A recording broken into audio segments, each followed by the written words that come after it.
Salut à tous et soyez les bienvenus sur la chaîne qui déboîte. Pour fêter la nouvelle année 2023, d'ailleurs je vous souhaite à tous une bonne année bien sûr, une bonne santé évidemment, et une bonne facture d'électricité parce que ça va être le pire je crois cette année. Pour fêter la nouvelle année, je déballe mon dernier cadeau de Noël avec vous. C'est pas cool franchement. Bon, j'avoue, c'est Moyustor qui me l'a envoyé. Il me l'a envoyé pour me l'offrir, hein, vraiment, mais j'ai décidé que j'allais le tester parce que j'ai encore rien reçu à tester pour la nouvelle année, donc ça me fait quelque chose à vous montrer. Pas d'inquiétude, Moyustor m'a promis prochainement de m'envoyer encore un autre objet, un immense dragon magnifique de chez eux. Vous savez, ce sont des petites maquettes steampunk là. Et donc dans cette boîte, il y a un truc qui fonctionne avec une lampe. Je me suis dit que comme l'électricité allait coûter une blinde, autant vous tester un truc qui s'éclaire. Je suis désolé, vraiment, excusez-moi. C'est pas de ma faute, hein, j'ai pas choisi, c'était un cadeau. Donc c'est un Père Noël steampunk dans cette magnifique boîte. On va le découvrir ensemble. Merci beaucoup à Moyustor pour ce chouette cadeau.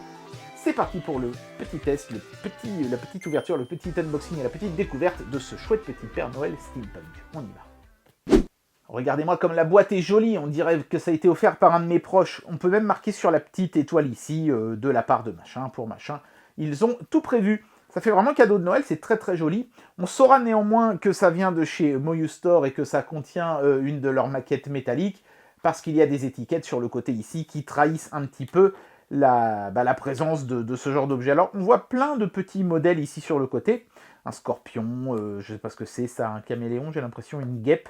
Mais en fait, aucun de ces modèles n'est à l'intérieur de la boîte, puisque là-dedans, il y a un Père Noël qui fait également office de lampe. Alors, je ne sais pas jusqu'à quel point ça éclaire bien, hein, ce truc-là. Je pense que c'est surtout un objet décoratif, mais on va le découvrir ensemble. Comme vous pouvez le constater, je n'ai pas pu l'ouvrir avant. Voilà. Je vais essayer d'y aller tout doucement. Ah. Ok, c'est pas mal.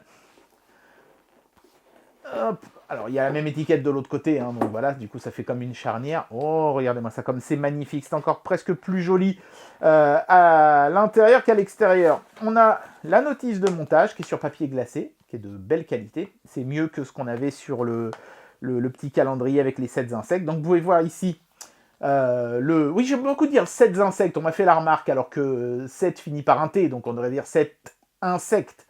Mais bon, c'est un petit clin d'œil aux inconnus, vous savez, les 7 athlètes qui sont sur la ligne de départ, ou je ne sais plus s'ils disaient 8 athlètes, je ne sais plus, enfin bref, il y avait un gag comme ça.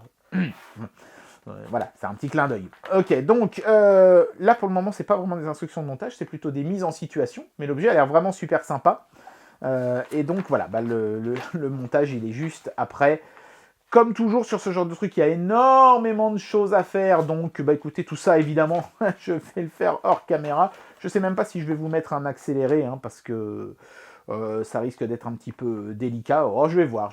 Peut-être que je vais essayer quand même de filmer avec une petite GoPro, un truc comme ça, mais voilà. Il y a pas mal d'instructions, c'est marqué en anglais et en chinois, donc c'est assez clair. Les photos sont de grande taille, ça change des petits insectes où il fallait vraiment s'écorcher les yeux pour voir certains trucs. Là, pas du tout, hein, c'est bien imprimé en grand. On va pouvoir s'y retrouver. Voilà, alors ce sont des feuilles volantes, j'aurais préféré un petit manuel façon Lego, mais c'est quand même pas mal.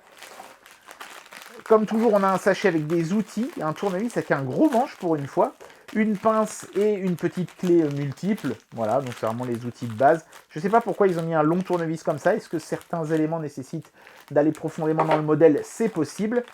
Donc ici, je pense qu'on voit les accessoires, c'est-à-dire la lampe. Je vais vous la montrer en détail parce que c'est quand même un élément important. On a aussi les vêtements, évidemment, du Papa Noël. Allez, ça, c'est pas mal. Il y a une petite guitare. Je ne sais pas si elle fait quelque chose, elle. Il y a un bouton, donc oui, peut-être qu'elle fait quelque chose. Il ne se passe rien, mais je pense que... Oui, je le vois, il y a une languette sur la pile. Attention. Qu'est-ce que ça va faire? Hein? Un bruit atroce. Ok, pourquoi pas, hein. Mais au moins, ça fait quelque chose. Il y a une petite lumière, pourquoi pas. Je vais remettre la languette parce que je ne tiens pas à ce que la pile se vide trop rapidement. Les petites chaussures, les petites baskets. Eh, c'est pas mal, on dirait les baskets de Sonic. La classe. Et la loupiote avec le câble de recharge. Donc ça fonctionne avec une batterie rechargeable. Avec un peu de bol, il y a de la batterie. Je vais pouvoir vous montrer son fonctionnement tout de suite. Oui, regardez. Eh, ça s'allume quand on... Ah non, c'est tactile sur le dessus, d'accord. Donc en la manipulant, je l'ai allumé. Donc là, c'est rouge, vert, bleu. Ah, c'est RGB. Mais c'est trop bien. Waouh, grande classe. Il y a même des effets de lumière. Regarde là, j'ai du bleu et du vert en même temps. Et si je reste appuyé, ça va l'éteindre? Oui. C'est pas mal, hein, c'est sympa. Ça va venir se fixer manifestement par en dessous ici. Et ben voilà, j'ai pu vous montrer l'interactivité de l'objet. C'est formidable. Alors ça se recharge par le petit orifice ici. Donc attention à ne pas perdre le câble fourni parce que c'est le genre de petit trou comme ça. Bon, si vous avez un adaptateur universel, normalement c'est bon. Mais faites gaffe quand même de ne pas le paumer. Et puis dans le sachet qui reste, eh ben, il y a tout le reste. Tous les éléments, vous voyez, les petits trous dentés, les choses comme ça, qui vont servir à monter le modèle. Voilà, avec des sachets qui sont clairement labellisés. C'est magnifique. Eh ben écoutez, j'ai du boulot parce que ça pèse mine de rien, donc il va y avoir pas mal de choses à faire. Je m'y mets tout de suite et vous allez voir dans quelques instants, grâce à la magie du montage, le résultat final qui, moi, m'aura pris des heures.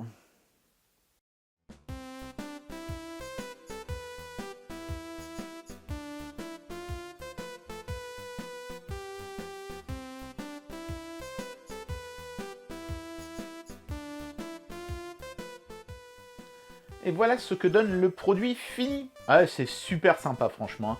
Petit truc qui m'a un petit peu gêné sur la fin, c'est que les chaussures sont vraiment archi petites. Hein. Les faire rentrer sur le modèle n'a pas été simple. Et vous voyez que le scratch du haut ne se scratche pas vraiment. Hein. Il est juste posé à plat sur le dessus de la chaussure. Parce que le pied du robot est juste beaucoup trop large. Hein. Bon, c'est pas dramatique, hein, ça n'empêche pas au modèle de bien tenir debout fermement. Et on peut lui bouger les doigts et les bras de manière très détaillée. Vous voyez, on peut lui faire tenir sa petite guitare très facilement sans problème. Et elle tient bien, elle ne bougera pas. Voilà. Donc par contre, le petit truc, c'est que la guitare, pour l'activer, il faut appuyer derrière. Donc du coup, vous ne pouvez pas vraiment le faire pendant qu'il la tient. Bon voilà, après, c'est pas le son le plus agréable du monde à entendre, donc c'est pas vraiment très grave. Quant à l'éclairage, en fait, on appuie sur le dessus du chapeau ici. Et il s'active. Il faut trouver le bouton. Parce que, voilà, il est caché par le chapeau. Mais ensuite, il y a plein de couleurs qui sont assez sympas. Là, on est sur un bleu et vert mélangé. Là, on est sur un bleu et rouge mélangé. Et là, on est sur un vert et rouge mélangé. C'est pas mal. Là, on est sur du bleu et du vert. Voilà, je crois qu'on a fait le tour. Ça éclairera pas très fort, hein, c'est vraiment juste pour la déco, mais c'est sympathique. Là, ça a l'air d'être toutes les couleurs ensemble mélangées. C'est joli cet effet-là. Et regardez, ça change progressivement. Là, c'est devenu rouge. Voilà, bon, on retrouve un petit peu tous les modes qu'on a sur, vous savez, ces petites lampes de chevet RGB. Mais c'est sympa, c'est sympa. Et en faisant un appui long, touc, ça s'éteint. La tête, elle tient magnétiquement, donc elle est facile à défaire du reste. On a juste à la soulever comme ça. Vous voyez, un gros aimant sur le dessous. Pratique parce qu'il faut la détacher et enlever le petit chapeau pour la recharger à chaque fois. C'est un petit peu dommage, ça aurait été pas mal qu'ils trouvent un système pour qu'on puisse recharger le truc sans être obligé de défaire le chapeau ou la tête complètement. Voilà, le câble il est fourni avec ce petit jack, rien de vraiment complexe. Chose étonnante, il y a une petite, sorte de, entre guillemets, petite notice d'utilisation qui est fournie, mais eux ils parlent d'un astronaute. Donc je pense qu'en fait c'est une série limitée tout simplement, on avait un astronaute et ils l'ont réhabillé en Père Noël. Bah c'est sympa, franchement c'est rigolo. Bon évidemment ça aurait été mieux que je puisse vous montrer ça avant les fêtes, mais néanmoins je trouve que l'objet est super sympa. Même après les fêtes comme ça fait un bel objet déco. Posé sur un rebord de cheminée, ça sera nickel. Concernant le rab, il y en a pas mal, j'ai été assez étonné. Heureusement d'ailleurs parce que dès le début du montage, j'ai fait une erreur, il a fallu que je défasse un boulon et ça a foiré le pas de vis, enfin la tête de vis d'une de ces, d'un de ces, je sais pas comment on appelle ça, de ces tiges filetées, hein, je pense que c'est comme ça. Donc du coup, heureusement qu'il y avait du rab parce que sinon je n'aurais pas pu finir le modèle. Mais il y a amplement assez de rab. Les pièces qui ne sont pas en rab, il y en a pas mal non plus. Vous voyez, tous ces sachets-là, c'est des sachets qui sont vides. C'est souvent des gros morceaux que vous ne pouvez de toute façon pas perdre ou abîmer, donc ça a été bien fait à ce niveau-là. J'ai entièrement fait le modèle avec les outils fournis et uniquement avec ces trois outils-là. Le tournevis, la pince et la petite clé qui sera vraiment très utile sur ce modèle-là. Certains boulons difficiles d'accès, vous aurez plutôt tendance à utiliser la pince. Mais voilà, temps de montage approximatif, je dirais que ça m'a pris...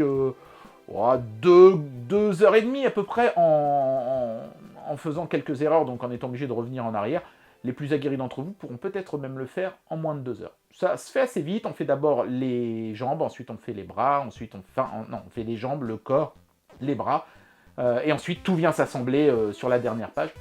C'est bien foutu, et c'est un chouette objet de déco. Donc ma foi, pourquoi pas, même si les fêtes sont passées.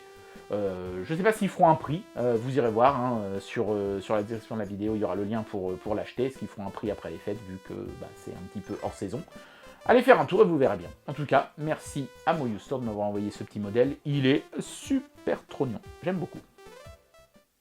Et bien voilà, c'était le test de ce petit Père Noël Steampunk de chez Moyu Store. Je suis désolé de ne pas vous l'avoir testé avant, hein. Vous auriez peut-être préféré le voir avant les fêtes pour pouvoir l'acheter et éventuellement le faire à quelqu'un. Mais malheureusement, j'ai reçu cet objet mi-décembre, il était beaucoup trop tard pour vous le montrer avant.